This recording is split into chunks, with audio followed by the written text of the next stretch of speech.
La deuxième édition de la Semaine nationale de la justice est lancée. C'est l'une des réformes majeures du secteur de la justice. Elle est le rendez-vous favorable au rapprochement de la justice aux justiciables. C'est l'occasion pour la grande famille judiciaire d'opérer des réformes pour une justice efficace et crédible.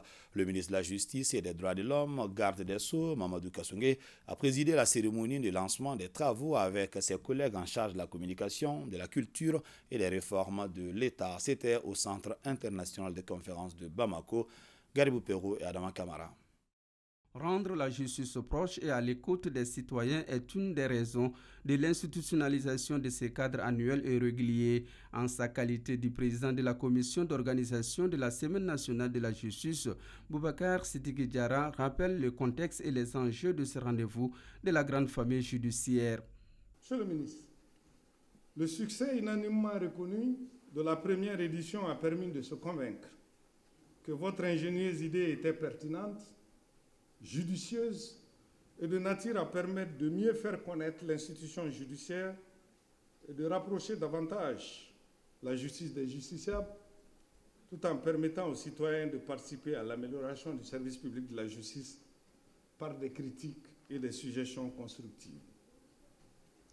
La deuxième édition de la Semaine de la justice s'inscrit dans cette continuité et a pour objectif de rendre la justice encore plus proche des citoyens, de les informer sur leurs droits et de promouvoir la bonne distribution de la justice. Donner un sang nouveau, un visage nouveau, le président de la commission met la lumière sur les réformes opérées en termes d'infrastructures, chiffres et contrôles qui ont donné des résultats tangibles.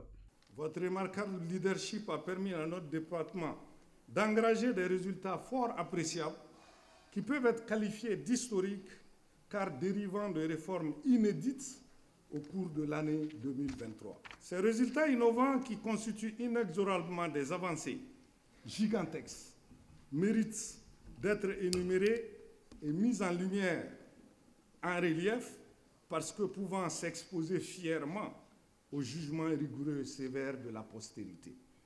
Rigueur, impartialité, le garde des Sceaux est à la quête d'une profonde transformation, cela conformément aux orientations du président de la transition. Un sacerdoce, un acte de foi en l'avenir de la justice qui engage la lutte contre l'impunité. Il n'est un secret pour personne que la lutte contre l'impunité est un vaste chantier sur lequel la justice est fortement attendue.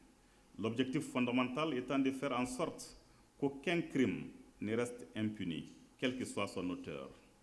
Allongement des procédures, accroissement du stock d'affaires en attente d'être traité, nombre élevé de personnes en détention provisoire révèle un malaise auquel le ministre Kassongué veut porter remède. Un magistrat corrompu est aussi dangereux qu'un avocat qui négocie le procès avec son confrère commis par la partie adverse au détriment de son propre client. Tout comme un notaire qui fait du faux pour écarter un héritier de la succession au profit d'un autre. S'en sortent aussi avec un comportement moins vertueux. L'huissier commissaire de justice qui détourne la somme recouvrée pour le compte de son client. Le fonctionnaire de greffe qui fait de la rétention d'actes pour se faire payer des services normalement gratuits. Ou le surveillant de prison qui laisse les détenus sortir moyennant le versement d'impôts de vin. Croisade contre cette triste réalité pour doter le Mali d'une justice moderne, débarrassée de toute forme d'impunité.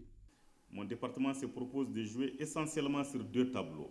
D'une part, la mise en œuvre de mesures concrètes pour un changement qualitatif de comportement pour les personnels déjà en activité dans les différents services et d'autre part, la mise en place d'un dispositif rigoureux et transparent pour le recrutement dans les différents corps de la justice.